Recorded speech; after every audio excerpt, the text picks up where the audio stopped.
ناظرین، آپ کے بچے بھلے آپ سے پوچھیں یا نہ پوچھیں، آپ انہیں ضرور یہ بتایا کیجئے کہ ہم فلسطین سے اس لیے محبت کرتے ہیں کہ یہ فلسطین انبیاء علیہ السلام کا مسکن اور سرزمین رہی ہے۔ حضرت ابراہیم علیہ السلام نے فلسطین کی طرف ہی ہجرت فرمائی۔ اللہ تعالیٰ نے حضرت لوط علیہ السلام کو اس عذاب سے نجات دی جو ان کی قوم پر اسی جگہ نازل ہوا تھا۔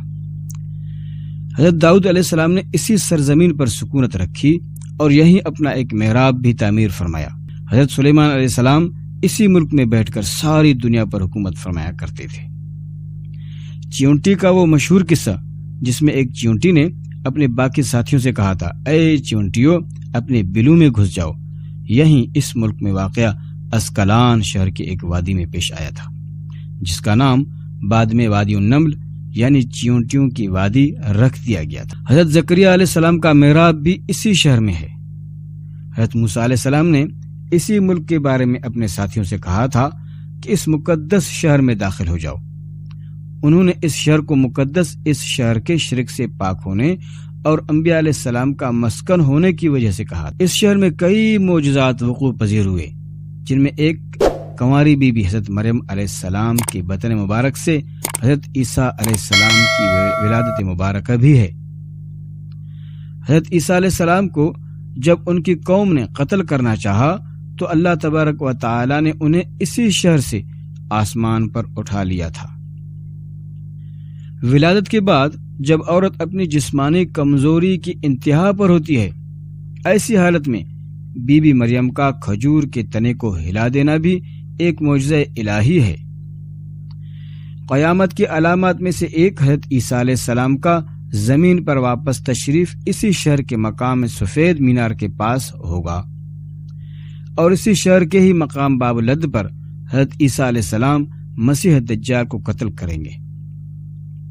فلسطین ہی ارض محشر ہے۔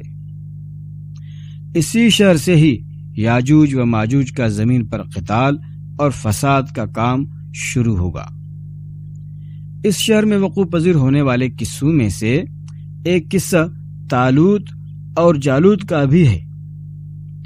فلسطین کو نماز کی فرضیت کے بعد مسلمانوں کا قبلہ اول ہونے کا اعزاز بھی حاصل ہے۔ ہجرت کے بعد حضرت جبریل علیہ السلام نے دوران نماز ہی حکم ربی سے حضور صلی اللہ علیہ وسلم کو مسجد اقصی یعنی فلسطین سے بیت اللہ کعبہ شریف یعنی مکہ مکرمہ کی طرف رخ کرا گئے تھے۔ جس مسجد میں یہ واقعہ پیش آیا وہ مسجد آج بھی مسجد قبلتین کہلاتی ہے۔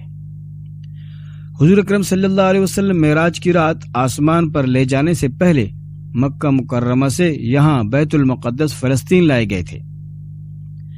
سرور عالم صلی اللہ علیہ وسلم کی ابتدا میں انبیاء علیہ السلام یہاں سے نماز ادا فرمائی۔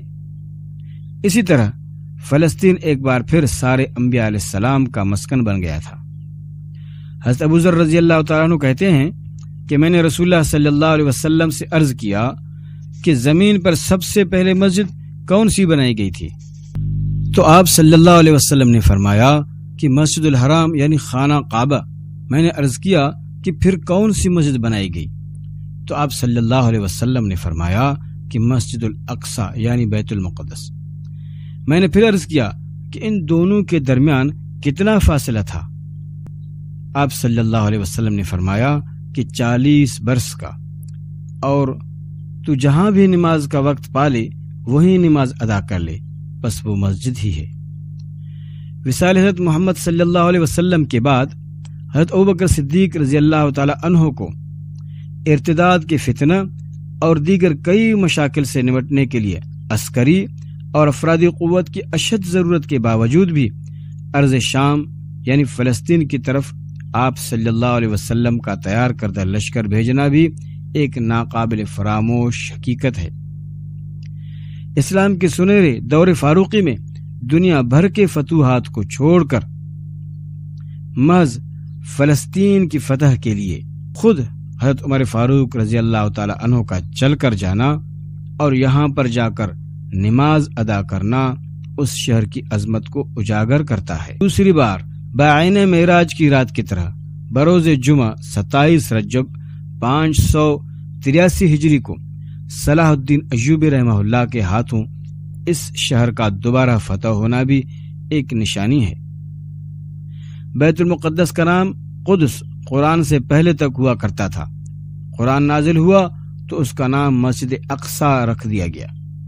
قدس اس شہر کی اس تقدس کی وجہ سے ہے جو اسے دوسرے شہروں سے ممتاز کرتی ہے۔ اس شہر کے حصول اور اسے رومیوں کے جبر و استبداد سے بچانے کے لیے 5000 سے زیادہ صحابہ کرام رضوان اللہ علیہم اجمعین نے جام شہادت نوش کیا، اور شہادت کا باب آج تک بند نہیں ہوا، سلسلہ ابھی تک چل رہا ہے۔ یہ شہر اس طرح شہیدوں کا شہر ہے۔ مسجد اقصی اور بلاد شام کی اہمیت بالکل حرمین شریفین جیسی ہے۔ فلسطین کی عظمت کا اندازہ اس بات سے بھی لگایا جا سکتا ہے کہ یہاں پر پڑھی جانے والی ہر نماز کا اجر 500 گنا بڑھا دیا جاتا ہے۔